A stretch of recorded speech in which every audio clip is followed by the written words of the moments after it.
Hi friends, welcome back to our YouTube channel. Central government అండర్లో ఉన్నటువంటి ఒక ప్రభుత్వ సంస్థలు మనకు గ్రూప్ సి పర్మనెంట్ ఉద్యోగాలు భర్తీ చేయడానికి అఫీషియల్గా ఫుల్ నోటిఫికేషన్ రావడం అయితే జరిగింది అనమాట. ఈ నోటిఫికేషన్కి ఎవరైతే సెలెక్ట్ అవుతారో గ్రూప్ సి పర్మనెంట్ ఉద్యోగాలకు పర్ మంత్ మీకు 45,000 పైగా శాలరీ వస్తుందన్నమాట. లెవెల్ 2 కింద మీకు శాలరీ ఇవ్వడం అయితే జరుగుతూ ఉంది. అండ్ ఈ నోటిఫికేషన్కి ఏపీ అండ్ తెలంగాణ వాళ్ళు బోత్ ఇద్దరు కూడా అప్లై చేసుకోవచ్చు అనమాట. మేల్ అండ్ ఫీమేల్ ఇద్దరు కూడా. ఎవరికైతే ఇంట్రెస్ట్ ఉంటుందో సెంట్రల్ గవర్నమెంట్ జాబు, అది కూడా గ్రూప్ సి క్యాడర్ సంబంధించిన పర్మనెంట్ ఉద్యోగాల కోసం వాళ్ళందరూ కూడా వీడియోని ఎండ్ వరకు చూడండి. ఈ వీడియోలో మీకు qualification details, selection process, important dates ప్రతి చెప్తాను. అండ్ ఈ నోటిఫికేషన్ గురించి ఇంతవరకు ఎవరు కూడా తెలియదు, నేనే మీకు మొట్టమొదటిగా అప్డేట్ ఇస్తున్నాను. మన సబ్స్క్రైబర్స్ కన్నా యూజ్ఫుల్ ఉంటుందనే ఉద్దేశం కొద్ది. అండ్ ఎనీవే వీడియోని ఎండ్ వరకు చూడండి, ప్రతి ఒక్కరికి లెక్క చేసి. అండ్ ఇటువంటి జెన్యూన్ జాబ్ అప్డేట్స్ కూడా కావాలంటే కూడా మన ఛానల్ సబ్స్క్రైబ్ చేసుకుని పక్కన బెల్ అనేది యాక్టివేషన్ అయితే పెట్టుకోండి బ్రదర్. వీడియోలో కొన్ని స్మాల్ అప్డేట్, ఎవరైతే ఇంటికానే ఉండి కాంపిటేటివ్ ఎగ్జామ్స్కి ప్రిపేర్ అవ్వాలనుకుంటారో, లైక్ ఎస్ఎస్జీడీ కానిస్టేబుల్ కానీ, రైల్వే గ్రూప్ బి కానీ, రైల్వే ఎన్టీపీసీ కానీ, ఆర్పీఎఫ్ కానిస్టేబుల్ కానీ, ఎస్ఎస్సి ఎంటీఎస్ కానీ, ఇలాంటి కోర్సెస్ అనేది మన డిఫెన్స్ ట్రైనింగ్ యాప్లో మీకు అవైలబుల్గా అయితే ఉన్నాయన్నమాట. అక్కడ మీకు ఫ్రీ డెమో వీడియోస్ ఉంటే చూడండి. సబ్జెక్ట్ వైజ్గా మీకు కంటెంట్ అండ్ సబ్జెక్ట్ వస్తేనే కోర్స్ అయితే తీసుకోండి. లింక్ డిస్క్రిప్షన్ మీకు ప్రొవైడ్ చేయడం అయితే జరిగిందనమాట. ఇక నెక్స్ట్ మనకు నోటిఫికేషన్ డీటెయిల్స్ వెళ్ళితే, గవర్నమెంట్ ఆఫ్ ఇండియా అంటే సెంట్రల్ గవర్నమెంట్ అండర్లో ఉన్నటువంటి council of scientific and industrial research నుంచి మనకు రావడం అయితే జరిగింది. ఈ నోటిఫికేషన్ వచ్చేసి మనకు టెక్నీషియన్ సంబంధించినట్టు మనకు పోస్టులు అయితే భర్తీ చేస్తున్నారు. గ్రూప్ సి క్యాడర్ సంబంధించిన పోస్ట్ అనమాట. అండ్ ముందుగా ఇంపార్టెంట్ డేట్ చూసుకుంటే August 18, 2026 మార్నింగ్ 10 గంటల నుండి, అంటే మనకు ఈ రోజే నోటిఫికేషన్ వచ్చింది. అండ్ ఈ రోజు నుంచే అప్లికేషన్ అయితే స్టార్ట్ అయిపోయింది. ఇంతవరకు ఎవరు కూడా తెలియదు, యూట్యూబ్లో నేనే మీకు మొట్టమొదటిగా అప్డేట్ అయితే ఇస్తున్నాను, అది గుర్తుపెట్టుకోండి. ఇక అప్లై లాస్ట్ డేట్ మనకు September 17, 2026 ఈవినింగ్ 5 PM వరకు మీరు అప్లై చేసుకోవచ్చు. మీరు అప్లై చేసిన వెబ్సైట్ లింక్ వచ్చేసి ఇక్కడ మీరు 2 వెబ్సైట్లు అయితే ఉన్నాయి. ఈ 2 వెబ్సైట్లు మీరు ఏ వెబ్సైట్ నుంచి అప్లై చేసుకోవచ్చు. కావాలంటే మీకు వెబ్సైట్ లింక్ కూడా కింద డిస్క్రిప్షన్ మీకు ప్రొవైడ్ చేసిన, ఆ లింక్ క్లిక్ చేసుకోండి. మీరు ముందుగా వచ్చేసి మనకు ఏజ్ లిమిట్ విషయానికి వస్తే కన్నా బ్రదర్, అప్లై లాస్ట్ డేట్ అవుతుందో September 17కి మీరు కౌంట్ అయితే చేసుకోవాల్సి ఉంటుంది. మనకు మినిమం ఏజ్ లిమిట్ మనకు 18 సంవత్సరాలు అయితే ఉండాలి. మ్యాక్సిమం మనకు 28 వరకు అప్లై అయితే చేసుకోవచ్చు అనమాట. యువర్ ఈడబ్ల్యూఎస్ వాళ్ళు. In case SC ST candidate వాళ్ళు అప్లై చేయాలంటే కానీ 32 వరకు అప్లై చేసుకోవచ్చు. ఓబీసీ క్యాండిడేట్ వాళ్ళు వచ్చేసి 31 వరకు అప్లై చేసుకునే ఛాన్స్ అయితే ఉంటుంది. ఇక పీడబ్ల్యూ క్యాండిడేట్ వరకు 10 years ఉంటుంది కాబట్టి 38 వరకు అప్లై చేసుకునే ఛాన్స్ అయితే ఉంటుంది అనమాట ఈ క్యాండిడేట్ వాళ్ళకు. ముందుగా సెలక్షన్ ప్రాసెస్ చూసుకుంటే బ్రదర్, మనకు ముందుగా సెలక్షన్ అయితే ఎగ్జామ్ పేపర్ ద్వారా మాత్రమే సెలెక్ట్ అయితే చేస్తారన్నమాట. ఇక్కడ మనకు పేపర్ 1, పేపర్ 2, పేపర్ 3 అయితే కండక్ట్ అయితే చేస్తారు. ఇక్కడ మనకు ఏ విధంగా ఉంటుందంటే OMR బేస్డ్, కంప్యూటర్ బేస్డ్ ద్వారానే ఆబ్జెక్టివ్ టైప్ లో మల్టిపుల్ చాయిస్ క్వశ్చన్ అయితే వస్తాయి. ఇంగ్లీష్ లేదా హిందీ లాంగ్వేజ్లో మాత్రమే ఎగ్జామ్ అయితే రాయాల్సి ఉంటుంది. మనకు 10th standard and 12th standard నుంచి క్వశ్చన్లు వస్తాయి. టోటల్గా మనకు 150 క్వశ్చన్లు వస్తాయి అనమాట. 2 hours మనకు 30 minutes మనకి ఎగ్జామ్ టైమింగ్ అయితే ఉంటుంది. ఇక్కడ మనకు ముందుకు వచ్చేసి మనకు పేపర్ 1 వచ్చేసి మనకు అలాట్మెంట్ అనేది 1 గంట అయితే మనకి ఎగ్జామ్ టైమింగ్ అయితే ఇస్తారు. మెంటల్ ఎబిలిటీ మనకు క్వశ్చన్లు అయితే వస్తాయి. టోటల్గా మనకు 50 క్వశ్చన్లు అనమాట, 100 మార్కులకు. అంటే ప్రతి కరెక్ట్ ఆన్సర్కి 2 మార్కులు అయితే ఇస్తారు. ఇక్కడ పేపర్ 1 వచ్చేసి మనకు ఎలాంటి నెగిటివ్ మార్క్ అయితే ఉండదు, గుర్తుపెట్టుకోండి. ఇక్కడ పేపర్ 1 అనేది మనకు మెంటల్ ఎబిలిటీలో మనకు general intelligence, quantitative aptitude, reasoning, problem solving, situational judgements నుంచి క్వశ్చన్లు అయితే రావడం అయితే జరుగుతుంది. ఇక నెక్స్ట్ మనకు పేపర్ 2 వచ్చేసి మనకు 30 minutes మనకి ఎగ్జామ్ టైమింగ్ అయితే ఉంటుంది అనమాట. జనరల్ అవేర్నెస్ నుంచి మనకు 25 క్వశ్చన్లు వస్తాయి 75 మార్క్స్కి. అంటే ప్రతి కరెక్ట్ ఆన్సర్కి మనకు 3 మార్కులు అయితే ఇస్తారు. నెగిటివ్ మార్క్ వచ్చేసి మనకు 1 నెగిటివ్ మార్క్ అయితే ఉంటుంది. ఇక ఇంగ్లీష్ లాంగ్వేజ్ నుంచి మనకు 25 క్వశ్చన్లు వస్తాయి 75 మార్కులకు, 1 నెగిటివ్ మార్కింగ్. ఇక పేపర్ 2 అయిపోయిన తర్వాత మనకు పేపర్ 3 అయితే ఉంటుంది. పేపర్ 3 వచ్చేసి మనకు కన్సర్న్ సబ్జెక్ట్ నుంచి మనకు 50 క్వశ్చన్లు అయితే వస్తాయి అనమాట, 150 మార్కులకు. ప్రతి కరెక్ట్ ఆన్సర్కి 3 మార్కులు అండ్ ప్రతి రాంగ్ ఆన్సర్కి 1 నెగిటివ్ మార్కింగ్.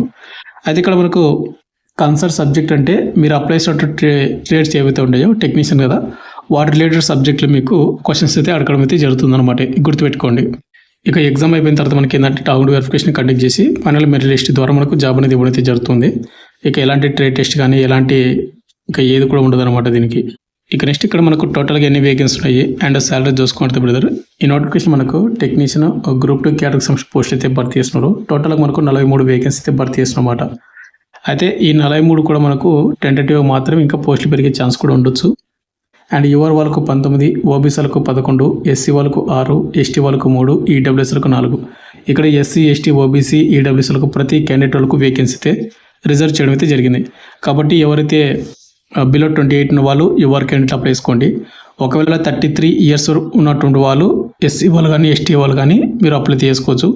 ఇక 31 years బిలో ఉన్నటువంటి వాళ్ళు ఓబీసీ క్యాండిడేట్ వాళ్ళు అప్లై చేసుకోవచ్చు. ఇక్కడ మనకు శాలరీ చూసుకుంటే గ్రూప్ సి లెవెల్ 2 కింద మనకు శాలరీ వస్తుంది కాబట్టి బేసిక్ పే మీకు 19,900 ఉంటుంది. బట్ అన్ని ఎన్ఎస్ కలుపుకుంటే మీకు 43 నుండి 45 ప్లస్ మీకు శాలరీ అయితే వస్తుంది అనమాట ఈ పోస్ట్కి సెలెక్ట్ అయిన క్యాండిడేట్ వాళ్ళందరికీ. ఇక నెక్స్ట్ అప్లికేషన్ ఫీజు విషయానికి వస్తే బ్రదర్, ఎవరైతే ఉమెన్ క్యాండిడేట్ వాళ్ళు కానీ, ఎస్సీ వాళ్ళు కానీ, ఎస్టీ క్యాండిడేట్ వాళ్ళు కానీ, పీడబ్ల్యూ క్యాండిడేట్ వాళ్ళు కానీ, ఎక్సర్సన్ క్యాండిడేట్ వాళ్ళు వెళ్తున్నారో వీళ్ళకు ఎలాంటి అప్లికేషన్ ఫీజు అయితే ఉండదు. ఇక రిమైనింగ్ క్యాండిడేట్ వాళ్ళు ఎవరుతున్నారో వాళ్ళు 500 రూపాయలు మీరు పేమెంట్ అయితే చేయాల్సి ఉంటుంది అనమాట. అండ్ ఈ పేమెంట్ కూడా మనకు నాన్ రిఫండబుల్ పేమెంట్ కాబట్టి వన్స్ మీరు పేమెంట్ చేశారంటే మీకు రిఫండ్ అయితే అవ్వదు. కాబట్టి మీకు ఇంట్రెస్ట్ ఉంటేనే, మీకు ఏజ్ ఉంటే, క్వాలిఫికేషన్ ఉంటేనే అప్లై చేసుకుని ట్రై చేయండి. ఏదో నామకే వస్తే వచ్చింది కదా ట్రై చేద్దామని అయితే అప్లై అయితే చేద్దామండి. అండ్ ఇంకోటి ఎవరు SC, ST, PW and exceptional candidate వాళ్ళు కదా, మీరు ఒకసారి ట్రై చేస్తామంటే ట్రై చేయండి. ఎందుకంటే మీకు అప్లికేషన్ ఫీజు కూడా లేదనమాట. ఫైనల్గా మనకు సెలక్షన్ ప్రాసెస్ అని చెప్పాము. ఇంకా నెక్స్ట్ ఏంటంటే మనకు క్వాలిఫికేషన్. ఇక్కడ క్వాలిఫికేషన్ కూడా మనకు చాలా పోస్ట్ కోడ్ వైజ్గా మనకు డివైడ్ చేయడం అయితే జరిగింది. ముందుగా ఇక్కడ మనకు కోపా అంటే కన్నా computer operator and programming assistant అనమాట. ఒకవేళ దీనికి టోటల్గా 21 పోస్ట్ అయితే ఉన్నాయి. అప్లై చేసుకోవాలంటే కన్నా 10th క్లాస్ పాస్ అయి ఉండాలి, ఇది మ్యాండేటరీ. 10th పాటు మీకు ఐటీ సర్టిఫికేట్ అయితే ఉండాలి. ఐటీ వచ్చేసి మీరు ఏదో ఒక అంటే మనకు కంప్యూటర్ ఆపరేటర్, ప్రోగ్రామింగ్ అసిస్టెంట్ మీరు ఐటీ చేసి ఉండాలన్నమాట, గుర్తుపెట్టుకునేది. అండ్ 10th మీకు 55% మార్కులు అయితే వచ్చి ఉండాలి. ఒకవేళ మీరు 10th పాటు ఐటీ చేయకపోతే కన్నా 10th పాటు computer operator and programming assistants ఒకటి అప్రెంటిస్షిప్ చేసిన ఎవరన్నా 2 years అనేది వాళ్ళు కూడా అప్లై చేసుకోవచ్చు.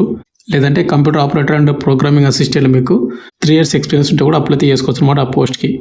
నెక్స్ట్ పోస్ట్ మనకు డిటిపిఓ అంటే మనకు డెస్క్టాప్ పబ్లిషింగ్ ఆపరేటర్ అంటారు.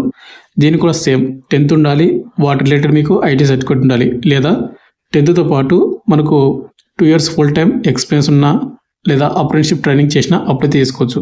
ఇక నెక్స్ట్ పోస్ట్ వచ్చి మనకు computer hardware and networking maintenance అనమాట. వాటి రిలేటెడ్ కూడా అంతే, సేమ్ 10th క్లాస్ పాస్ అయి ఉండాలి, వాటి రిలేటెడ్ మీకు ఐటీ సర్టిఫికేట్ ఉండాలి, లేదా మీరు అప్రెంటిస్షిప్ చేసినా లేదా 3 years ఎక్స్పీరియన్స్ ఉన్నా కూడా అప్లై అయితే చేసుకోవచ్చు. ఇక నెక్స్ట్ మనకు మెడికల్ ల్యాబ్ టెక్నీషియన్. దీనికి వచ్చేసి 10th క్లాస్ పాస్ అయి ఉండాలి, వాటి రిలేటెడ్ మీకు స్టేట్ సర్టిఫికేట్, నేషనల్ సర్టిఫికేట్ కానీ ఉంటే కానీ అప్లై చేసుకోవచ్చు. లేదా మీకు మెడికల్ ల్యాబ్ టెక్నీషియన్ చేసినటువంటి వాళ్ళు 3 years ఎక్స్పీరియన్స్ ఉంటే కదా మీరు డెఫినెట్గా మీరు అప్లై అయితే చేసుకోండి ఈ పోస్ట్కి. ఇక నెక్స్ట్ పోస్ట్ వచ్చి మనకు డ్రాట్స్మ్యాన్. దీనికి కూడా సేమ్ అనమాట, 10th క్లాస్తో పాటు వాటి రిలేటెడ్ మీకు ఆర్కిటెక్చర్గా 3 years ఎక్స్పీరియన్స్ ఉన్నా, లేకుంటే 2 years అప్రెంటిస్షిప్ చేసినా, లేదంటే వాటి రిలేటెడ్ ఐటీ సర్టిఫికేట్ ఉన్నా అప్లై చేసుకోవచ్చు.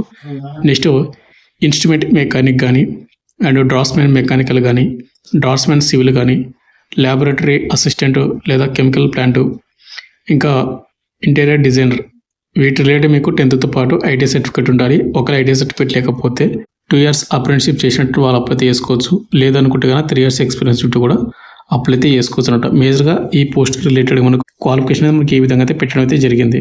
ఇక నెక్స్ట్ మనకు హౌ టు అప్లై. మీరు అప్లై చేసే వెబ్సైట్ లింక్ డిస్క్రిప్షన్ మీకు ప్రొవైడ్ చేసాను, ఆ లింక్ క్లిక్ చేసుకున్నట్లయితే మనకి ఏ విధంగా వస్తుంది అనమాట.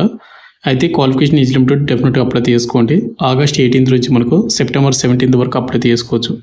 ఇక్కడ మనకు ముందుగా అప్లై ఆన్లైన్ ఉంటుంది, దాని అయితే క్లిక్ అయితే చేసుకోండి. దాన్ని క్లిక్ చేసిన తర్వాత ఇక్కడ మనకు apply online recruitment the post of technician ఉంటుంది, దాన్ని క్లిక్ అయితే చేసుకోండి. దాన్ని క్లిక్ చేసుకున్న తర్వాత మనకు న్యూ రిజిస్ట్రేషన్ అయితే అడుగుతుంది అనమాట. ఇక్కడ మనకు ఆల్రెడీ రిజిస్ట్రేషన్ చేసుకుంటే కన్నా ఆల్రెడీ రిజిస్ట్రేషన్ క్లిక్ చేసుకొని సైన్ అప్ అవ్వండి. లేదు నేను కొత్తగా రిజిస్ట్రేషన్ చేసుకుంటాను కాబట్టి ఇక్కడ టైటిల్ వచ్చేసి మనకు ఎవరైతే అబ్బాయిలు అప్లై చేస్తామంటే మిస్టర్ అని, ఒకవేళ అమ్మాయిలు అప్లై చేస్తుంటే మిస్ అని, ఇలా ఏదో ఒకటైతే సెలెక్ట్ అయితే చేసుకోండి. తర్వాత కింద వచ్చేసి మనకు ఫుల్ నేమ్, మీ 10th క్లాస్ మెమోలో మీ పేరు ఏ విధంగా ఆ విధంగా ఇవ్వండి. తర్వాత కన్ఫర్మ్ నేమ్ అయితే ఇవ్వాలి, మళ్ళీ అదే నేము. తర్వాత ఇక్కడ ఈమెయిల్ ఐడి ఇవ్వాలి, కన్ఫర్మ్ ఈమెయిల్ ఐడి ఇవ్వాలి, అంటే సేమ్ డబుల్గా అనమాట. అండ్ కింద మనకు మొబైల్ నెంబర్ ఇవ్వాలి. ఈమెయిల్ ఐడి, మొబైల్ నెంబర్ రెండు కూడా యాక్టివ్గా మాత్రం ఇవ్వండి, స్పెల్లింగ్ మిస్టేక్స్ లేకుండా. ఇక కన్ఫర్మ్ మొబైల్ నెంబర్ కూడా ఇవ్వాల్సి ఉంటుంది. తర్వాత మనకు సెక్యూరిటీ క్వశ్చన్ అయితే అడుగుతుంది అనమాట. అంటే ఫర్గాట్ కొట్టేటప్పుడు ఈ సెక్యూరిటీ క్వశ్చన్ అనేది వెరీ వెరీ ఇంపార్టెంట్. ఇక్కడ ఏదో ఒకటి అయితే సెలెక్ట్ చేసుకొని what was the last name of your favourite teacher, లేదంటే ఏదో ఒకటి సెలెక్ట్ చేసుకొని వాటికి ఆన్సర్ అయితే ఇక్కడ ఇవ్వాల్సి ఉంటుంది అనమాట. ఇక్కడ సెక్యూరిటీ క్వశ్చన్లో ఏదో ఒక క్వశ్చన్ అయితే సెలెక్ట్ చేసుకొని వాటి రిలేటెడ్ మీకు ఆన్సర్ అయితే ఇవ్వాలి. ఫర్గాట్ పాస్వర్డ్ కొట్టేటప్పుడు మాత్రం కంపల్సరీగా ఇవి అడుగుతుంది, గుర్తుపెట్టుకోండి, ఒక చోట రాసుకొని పెట్టుకోండి. తర్వాత ఇక్కడ ఆన్సర్ చేసిన తర్వాత ఇక్కడ మనకు క్యాప్స్ ఉంటుంది, 10+6 ఉంది కదా, మనకు 16 అవుతుంది. ఇది ఇక్కడ మీరు ఎంటర్ చేసి ఇక్కడ కింద మనకు జనరేట్ ఓటీపీ ఫర్ రిజిస్టర్ ఉంది కదా, దాని అయితే క్లిక్ అయితే చేసుకోవాలి. ఆ విధంగా క్లిక్ చేసుకుని మీరు రిజిస్టర్ అయితే చేసుకోండి. తర్వాత లాగిన్ అయ్యి మళ్ళీ మీ డీటెయిల్స్, బయోడేటా మొత్తం కూడా ఫోటో, సిగ్నేచరు అండ్ పేమెంట్ మొత్తం కూడా చేసేసి అప్లై అయితే చేసుకోండి. ఫైనల్గా వచ్చేసిన తర్వాత మీకు ఇంకేమైనా డౌట్ కింద కామెంట్ అయితే చేయండి. Thank you.